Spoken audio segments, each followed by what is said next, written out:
I'm Lily. Welcome to Therapy Cook. Today we're making mini Basque cheesecake with Greek yogurt instead of heavy cream. So you get extra protein without sacrificing that rich, creamy texture. I'll also show you one simple trick to keep them tasting perfectly sweet with less sugar. At the end, we will taste them together and see if they're really worth making. So let's get started. Start by microwaving the chocolate chips and butter together. Take them out every 20 seconds and give them a good stir until they look like this. Then keep stirring until the mixture is completely smooth. Set it aside and let it cool to room temperature. In a large mixing bowl, beat the cream cheese with an electric mixer until it's smooth and creamy. It's best to let the cream cheese sit at room temperature for about an hour beforehand. I know this step takes a little patience, but once you're past it, the rest is super easy. Now add the sugar to the cream cheese and mix again until everything is smooth and fully combined. Add the room temperature Greek yogurt, vanilla extract, and a pinch of salt. Then mix everything together really well. Make sure to scrape down the sides of the bowl a few times while mixing. Now pour in the melted chocolate from step 1, making sure it's cooled to room temperature first. Fold it in with a spatula, then finish mixing with the hand mixer.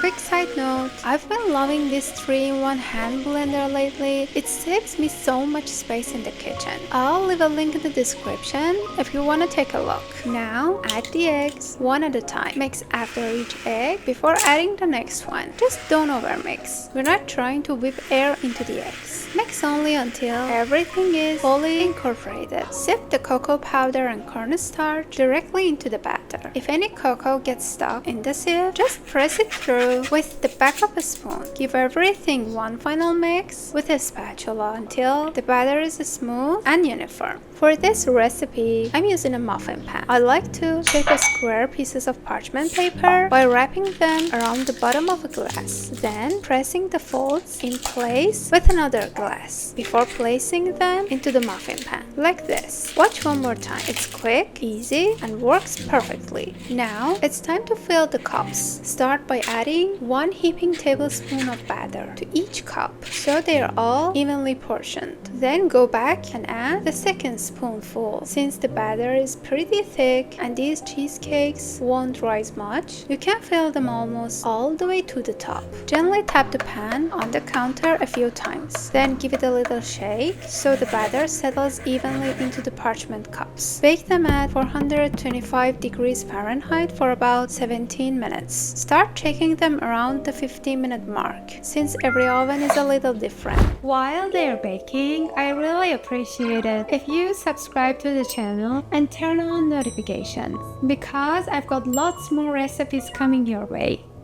Once the tops crack like this, they're done baking. Don't leave them in any longer. This is exactly what makes a Basque cheesecake unique. As they cool, the centers will naturally sink and create that signature indentation. Look at this one. We just took it out of the oven and the center is already starting to sink. That's exactly what you want. The middle should still have a slight jiggle. Let them cool at room temperature for 1 hour. Then refrigerate them for at least 5 hours. While they're chilling, let's toast the sliced almonds. Just add them to a dry pan and toast them until that raw flavor is gone. Be careful though, the sliced almonds burn really quickly and turn bitter, just like this. I'm going to remove the burnt ones and save the rest. Now let's prep the cherries. Remove the stems first, then cut each cherry all the way around the pit. Twist the 2 halves apart.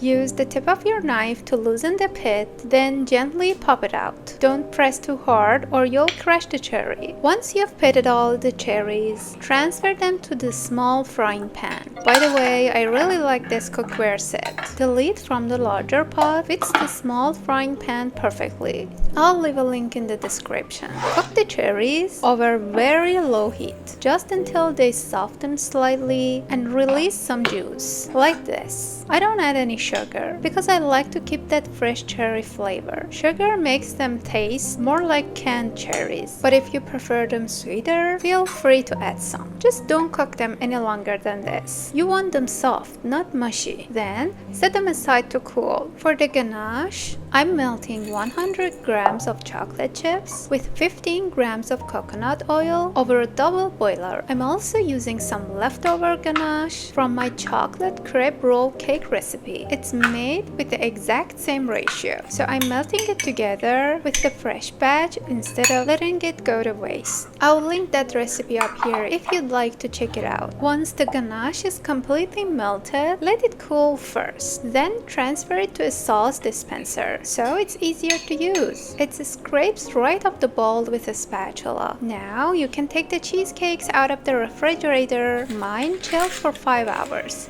Look how beautiful the tops turned out. I'm gonna peel the parchment off this one. Look at those delicate wrinkles around the sides. They're one of my favorite parts. Take a look all the way around. Isn't that gorgeous? Honestly, it's ready to eat just like this. We'll check out the creamy center after we're done decorating, okay? Now let's decorate them. First, pour the chocolate ganache into the center. Then gently place the cherries on top. Finally, with a little patience and a little love, arrange the toasted sliced almonds around the cherries. Then sprinkle a few crushed almond slices over the top. For the finishing touch, I like to dust them with a little powdered sugar. It's completely optional, but since this recipe is lower in sugar, that light dusting adds a touch of sweetness without significantly increasing the sugar content. Just look at how beautiful these turned out. Seriously, aren't they stunning?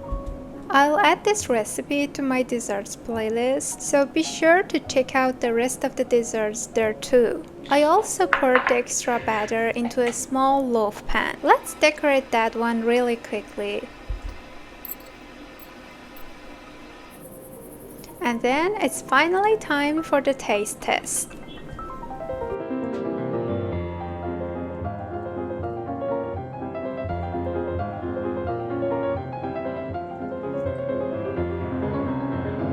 Now it's time to the taste test. But before we do that, if you've enjoyed this recipe so far, I'd really appreciate it if you gave this video a like. Thank you. Ooh, okay.